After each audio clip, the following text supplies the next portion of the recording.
Kingdom is doing everything to destroy, as they say, to make a strategic defeat of Russia by supplying Ukraine with armament, with money, with armament on the one hand. On the other hand, it is accepting new sanctions, new pressure on Russia, everything. Third, it is undermining negotiations. Three things, it is not, of course, a contribution to our, it is not even unfriendly, it is adversarial. Russia's ambassador to the United Kingdom came to Sky News on the 3rd of June and used the platform to deliver one of the most direct warnings to Britain from a sitting Russian diplomat in years.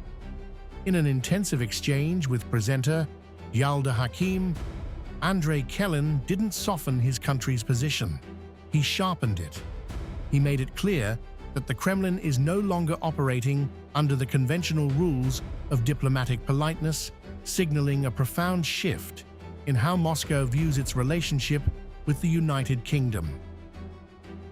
And the hard data explains exactly why the Kremlin is panicked.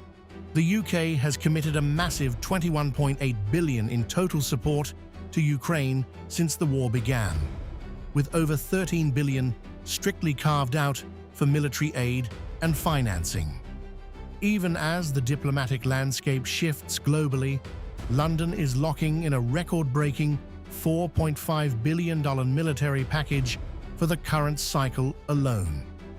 When Kelin points fingers at British armaments, he is reacting to a massive surge in British firepower flowing onto the front line. Outsourcing production to various countries, including United Kingdom, Denmark, what was Canada, and others. This kind of outsourcing, well, it is just make vulnerable these countries. So at some point, if they continue to do this, so we have to find some countermeasures.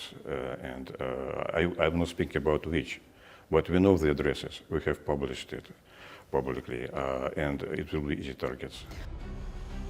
Russia naming Western nations as potential targets over Ukrainian drone production was significant enough, but it is directly tied to the fact that the UK recently announced its largest ever drone package for Kyiv, flooding the battlefield with a staggering 120,000 drones this year alone.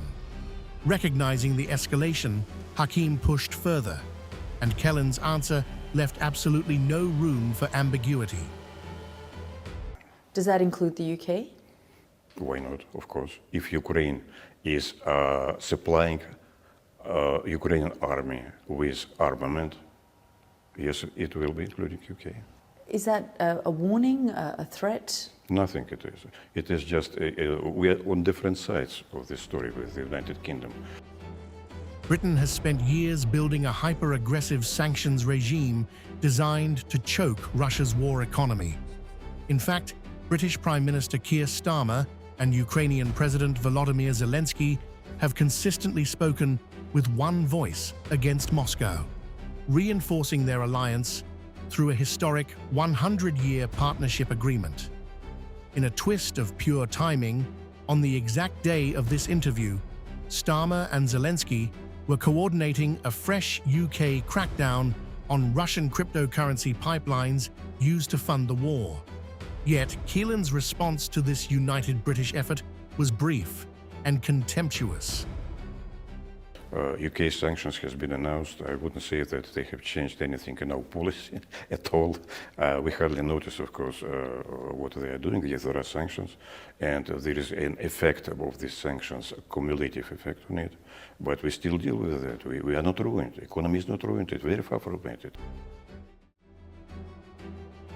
It was a calculated act of defiance, designed to signal that everything Starmer and Zelensky are building to squeeze Russia economically has amounted in Moscow's eyes to precisely nothing.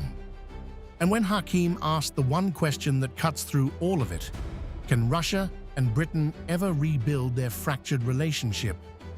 Kelin didn't leave any room for interpretation.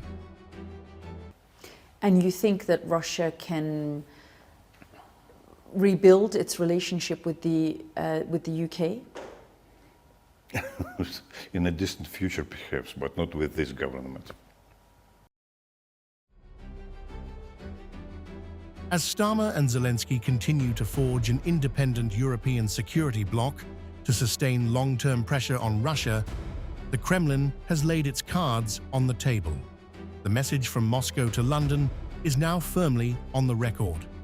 In the harsh reality of global geopolitics, the UK is no longer viewed as just an opponent. In the Kremlin's eyes, Britain is now actively treated as the enemy,